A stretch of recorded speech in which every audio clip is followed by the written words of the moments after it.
June 5th, 1999, the month where Livin' La Vida Loca was top of the charts, along with Sweet Like Chocolate. But we're not going to be talking about that today. We're going to be talking about something different. Jude Brian Summers. Me. Hello. Born on a Saturday at 5:46 in the morning, I was a fat baby weighing in at a whopping 9 pounds and 4 ounces.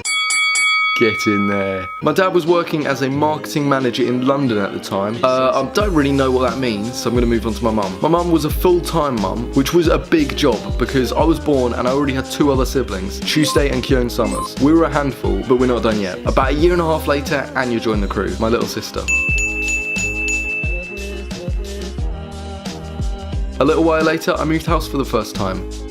We moved down to the seaside. I then had my first day of school, before moving house again, and then again. I guess we moved house a lot, but I don't think it affected me, as I don't really remember it. And anyway, the new house was great. It was even closer to the sea. In the summer, I went swimming almost every single day, which I guess is why I love the sea so much to this day. We also used to go on these family holidays to see my grandma in Wales. My dad introduced me to surfing here, and to this day, I still really like surfing. We always used to go on walks when I was younger, and one of the times I ended up falling out of a tree onto a root, breaking my arm. I remember coming back to school and having my arm in a cast.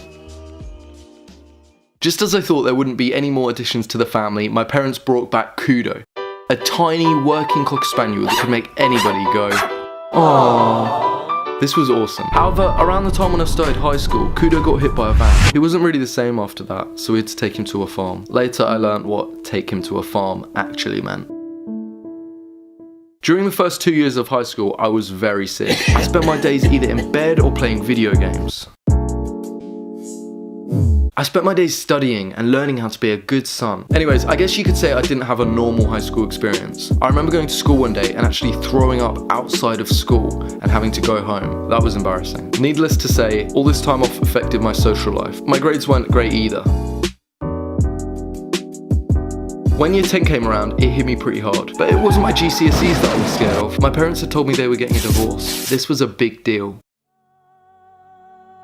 Up until this point, I thought my parents would stay together forever, and that divorce is a rare thing that barely ever happens to anyone. Obviously I was wrong. The divorce was kinda messy and dragged on for a couple years. It wasn't enjoyable for anyone. But we pushed on, onwards and upwards. After completely failing my GCSEs, I got a job selling cards in the brilliantly named Card Factory. I hated it. Working 9 hours a day for £4 an hour kind of drove me insane. To this day, I still hate retail. After a year of working there, I quit. Well, I didn't quit, I just walked out and never came back.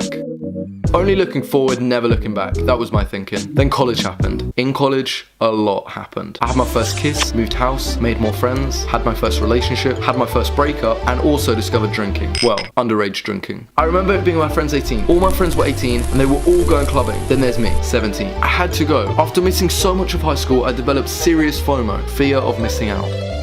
So I took my older brother's ID, got on a train to Brighton, chugged some vodka outside a club, then walked in like I owned the place. It was a good night, one of many. In fact, here are a couple of clips of the nights I've had with my mates. Me and my friends call them scatties. Oh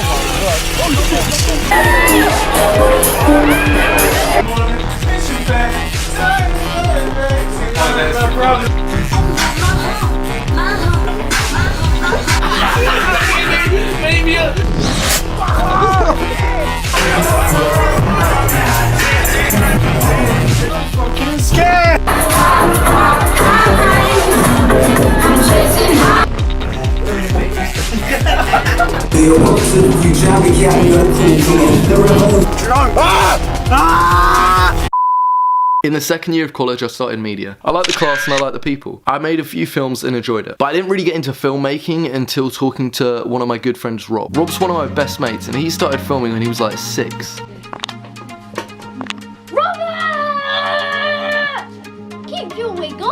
I thought the videos were pretty cool. A great way to show people your life and an even better way to pull birds. Turns out, only half of that's true. So anyway, I borrowed a camera from college, went to Brighton and filmed my first ever vlog. It was crap, but I loved it and the idea of it. I guess it's why I'm making this video that you're watching right now. So where does this leave us? I hate retail, I love filmmaking, and I have a head full of dreams waiting to burst. I think I want to be a filmmaker, but we'll see. I don't know what the future's gonna hold for me, but I think there is an excitement in uncertainty. Thanks for watching, guys. Have a good life. Jesus, that was a deep ending. Thanks for watching, guys. Have a good day. 1, 2, 3. free, talk to him. Man, I come to this game, man, to change your brain. Man, I come to the game, man, to change the game. On the road to riches, trying to make some change. On the road to riches.